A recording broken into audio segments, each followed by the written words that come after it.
আসসালামু আলাইকুম প্রিয় দর্শক শ্রোতা।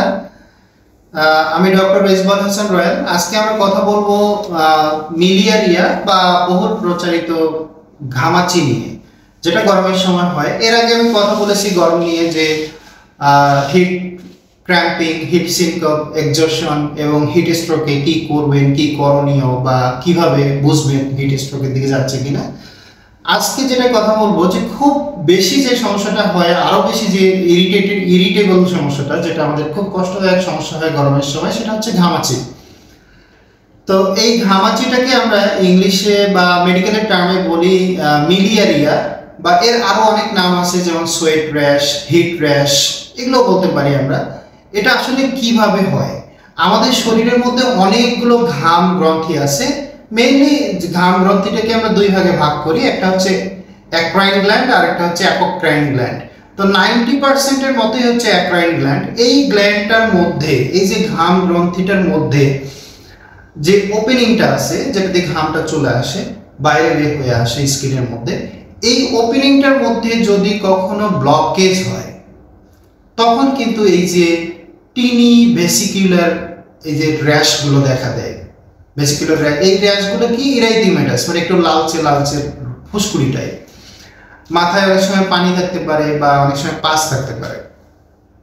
তো এই র্যাশগুলো আমরা এখন দেখবো যে এই র্যাশগুলো কিভাবে, কারণটা কি, আর এটা প্রিভেন্ট করব কিভাবে, বা এটা ট্রিটমেন্ট সম্পর্কে একটু ধারণা নিব আমরা। তো এই র্যাশগুলো উঠে, এটা এটা যাদের উঠে তাদের কিন্তু খুবই ইরিটেট করে, বা একটা ইচিং ভাব থাকে, চুলকায়। আর তাছাড়া এটা দিয়ে জীবাণু শরীরের মধ্যে সহজে ঢোকা খুব ইজি হয়ে যায়।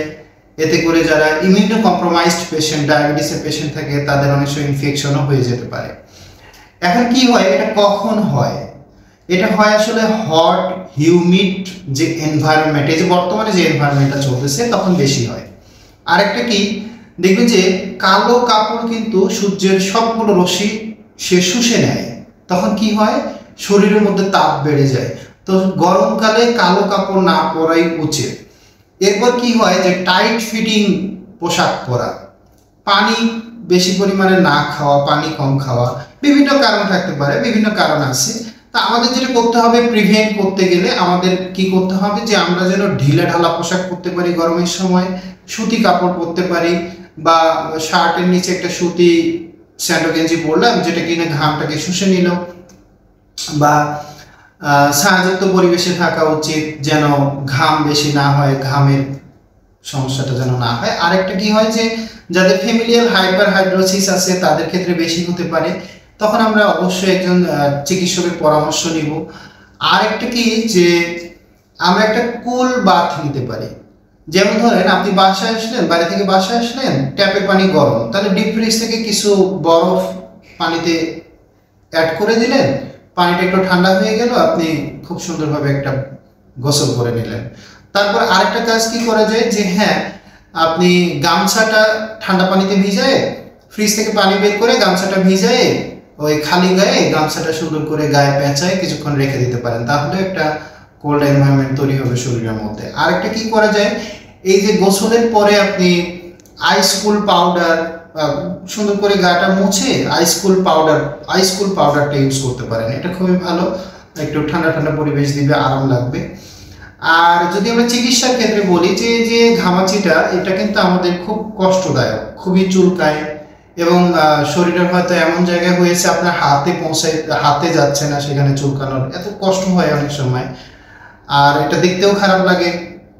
তো সেক্ষেত্রে আমরা কিছু চিকিৎসাও নিতে পারি।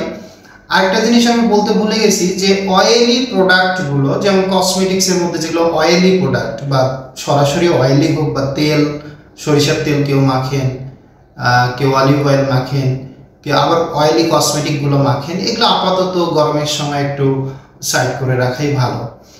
এখন যেটা হলো, যে ট্রিটমেন্টের ক্ষেত্রে যদি আমি বলি, সবচেয়ে ভালো ট্রিটমেন্ট একজন ডার্মাটোলজিস্ট দিতে পারেন। আপনারা চাইলে একজন ডার্মাটোলজিস্ট দেখাতে পারেন, বা স্কিন বিশেষজ্ঞ দেখাতে পারেন।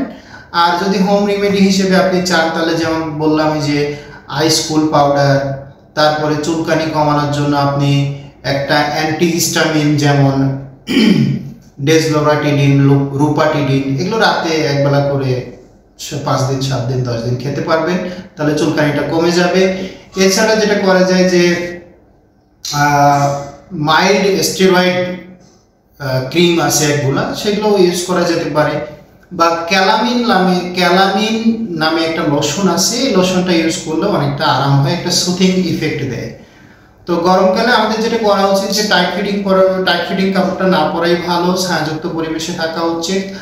আর একটা হলো যে কালো কাপড় না পরা উচিত, এবং হট হিউমিড পরিবেশটা যতটা সম্ভব আমাদের ঘরের মধ্যে বাতাস চলাচলের ব্যবস্থা করা উচিত।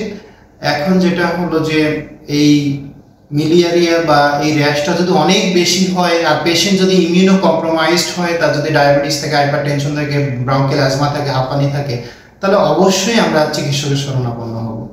আশা করি ভালো থাকবেন। ধন্যবাদ।